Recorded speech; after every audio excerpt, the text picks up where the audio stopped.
Hi, welcome to this podcast where I'm going to be looking at techniques we can use to identify theft of cash or goods, and this is aimed mainly at my AS students. Okay, thefts of cash. Normally the technique we use for this is doing some kind of a summary of the cash going in or out of a business or part of the business. So here we've got a business where we've got Imad employing a manager in a shop who's responsible for cash takings and banking excess cash. And presumably he's left or he's suspicious about the person, but he knows certain information. The information he knows is Imad always leaves $100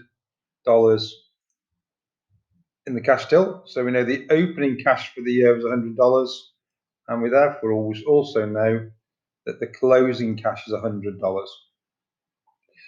Because he's got access to the till rolls, he knows that the manager for the shop is takings were 190,000. Well, that's a debit in a cash account, so let's just put it on the debit side. Okay, that's no problem. I'll also put the balance BD in, although you don't need to do it if it's just some workings that you're doing. You can look at his bank statements and knows that this particular shop paid 150,000 into the bank.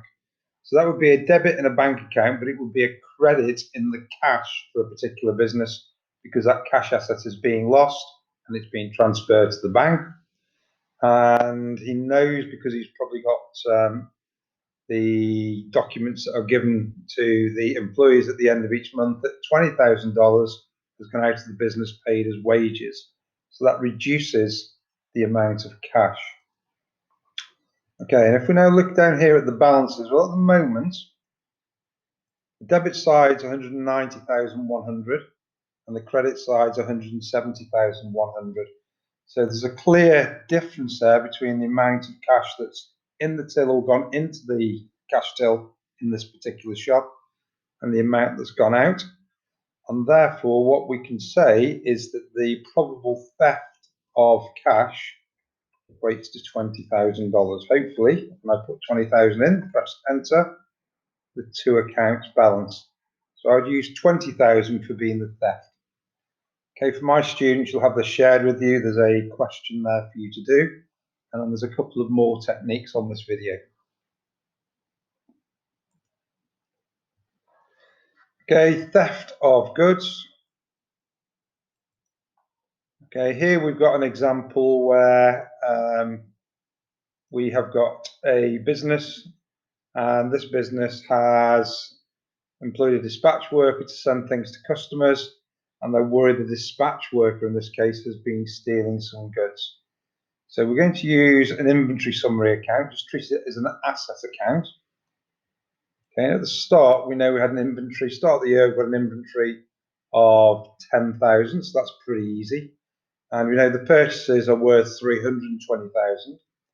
So that will equate to a debit entry in an asset account, so that's pretty easy. So the total of the debit side is 330,000. And we also know that there is closing inventory of 120,000, so that would be a balance CD. Balance BD. And now we come to the problem with this question. You know the sales, but clearly the sales are going to be more than the purchases because the business is going to add a profit on. So what we also need to know is what the markup is that this business puts onto their goods. And in this case, we're told that they're making a 40% markup.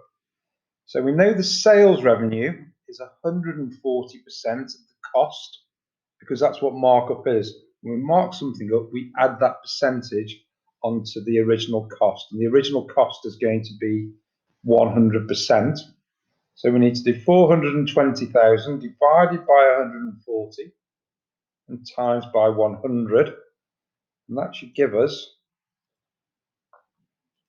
the cost of the goods that we've sold.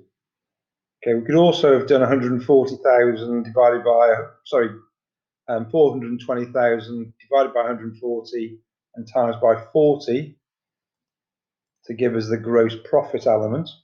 Okay, but that's not important here. We're after the cost of the sales. We can't, if we're doing the inventory and looking at the inventory, we've either got to do it in the number of items or we've got to convert everything to the purchase price. Okay, so we now know that the value of the inventory that was sold is going to be 300,000. And if we now balance off the credit side, okay, there's a clear difference there of 18,000. So therefore, what we can assume is that the value of the inventory lost or stolen is going to be 18,000. Okay, we'll talk about it on the final part of the video. It's not necessarily, it doesn't necessarily mean that this dispatch worker has stolen them. It could mean that they've been lost, for example. Okay, so there's a question there for my students to do, and then there's one final part of the video. Okay, welcome back. Final thing we're going to look at is using a trading account to discover the value of a potential theft. So here we've got a business and they've got 390,000 of revenue, opening inventory is 30,000, purchases 340, closing inventory 40,000, giving us a cost of sales of $330,000 and a gross profit of 60,000.